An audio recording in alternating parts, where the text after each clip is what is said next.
Hi, it's Scott Walker. Scott, David Koch, how are Hey, you? David. I'm good. And yourself? I'm very well. A little disheartened by the situation there, but what's the latest? We're actually hanging pretty tough. I mean, amazingly, there's a much smaller group of protesters, almost all of whom are in from other states today.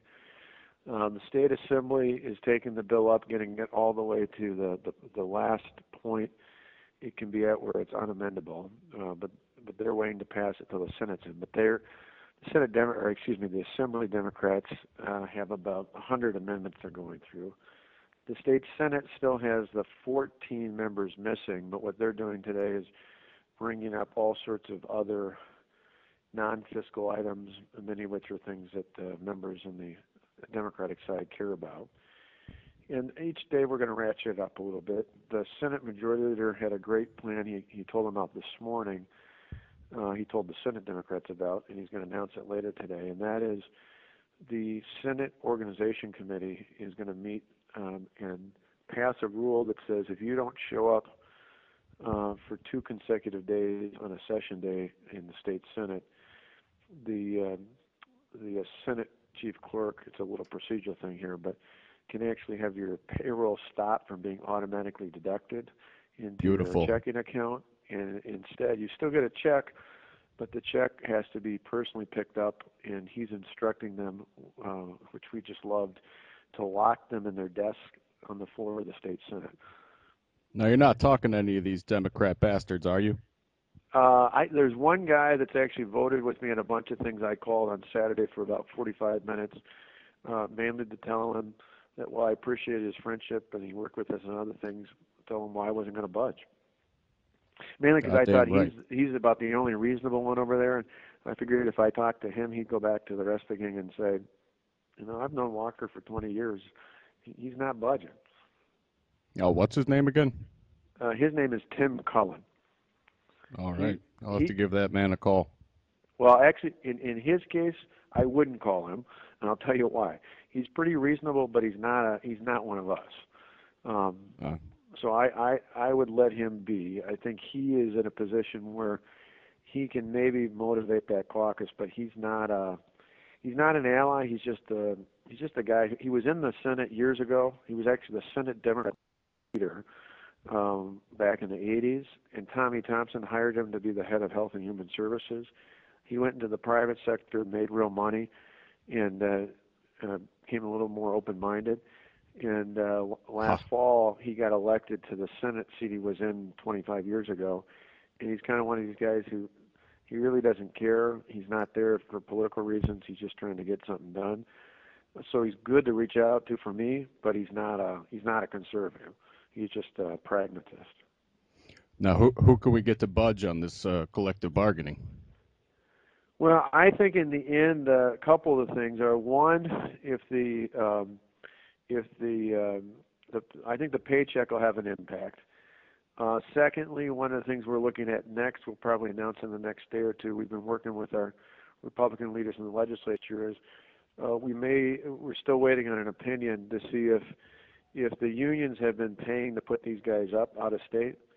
We think there's at a minimum an ethics code violation, if not an outright felony. Well, they're Uh, probably putting hobos in suits.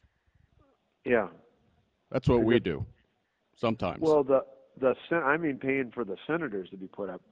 I know Ah, they're paying for these guys to be in. No, you can. I mean, people can pay protesters to come in. I mean, that's not an ethics code. But I mean, literally, if the unions are paying the 14 senators, if they're paying for their food, their lodging, anything like that, we believe at a minimum it's an ethics code violation, and it may very well be a felony misconduct in office because, see, technically, it's not just a political contribution. It is if they're being paid to keep them from doing their job, we think that's I mean, there's legally an obstruction, not of justice, but an obstruction of their ability to do their job.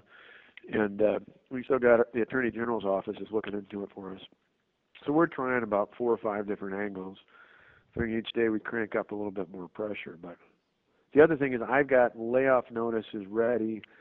We put out the at-risk notices. We'll announce Thursday They'll go out early next week, and we'll probably get 5,000 to 6,000 state workers will get at-risk notices for layoffs.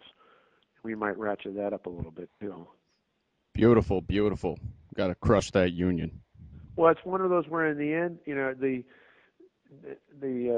and I've had not only Cullen, I talked to myself, I had 3 or 4 of my other uh, business leader friends who know him over the years, and just kind of pass the message on to these guys.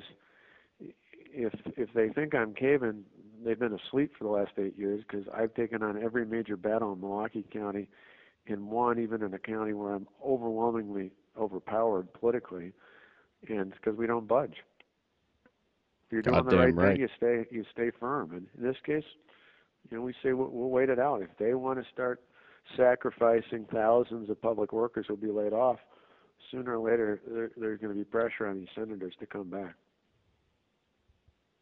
We're not compromising. We're not going to. The other thing we may do, because the senator I mentioned thinks that these guys, you got a few of the radical ones who, unfortunately, one of them is a minority leader, but most of the rest of them are just looking for a way to get out of this.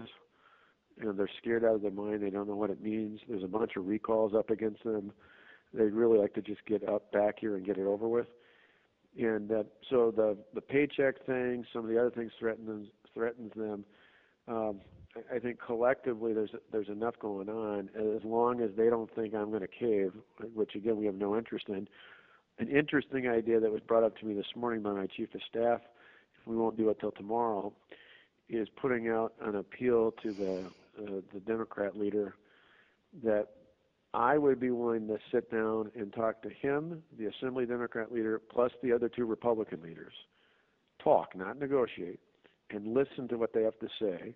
If they will in turn, but I'll only do it if all 14 of them come back and sit down in the state assembly. They can recess it to come back over and talk to me, but they'll have to go back there. The reason for that is we're verifying it this afternoon, but legally we believe once they've gone into session, they don't physically have to be there.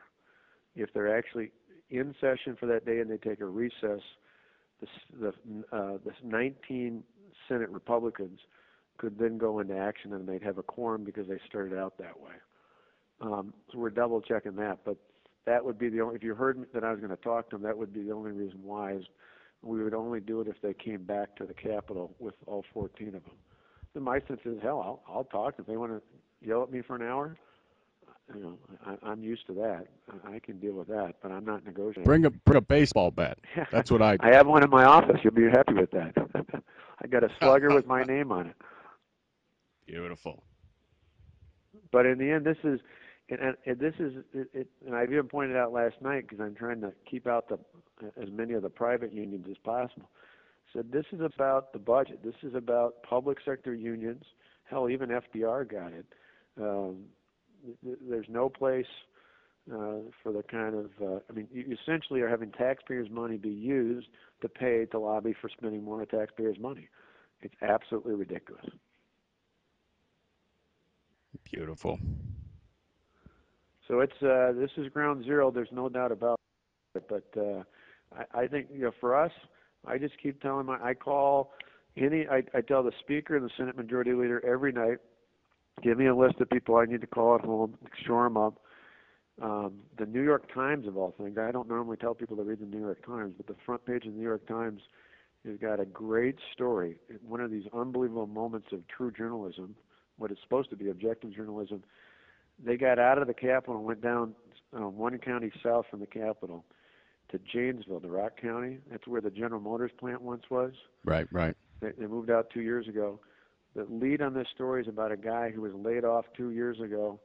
He's been laid off twice by GM, who points out that everybody else in his town has had to sacrifice except for all these public employees.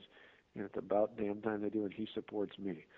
And they had a bartender. They had, every stereotypical blue-collar worker type they interviewed, and the only ones that weren't with us were people who were either a public employee or married to a public employee. It's an unbelievable story. So I went through and called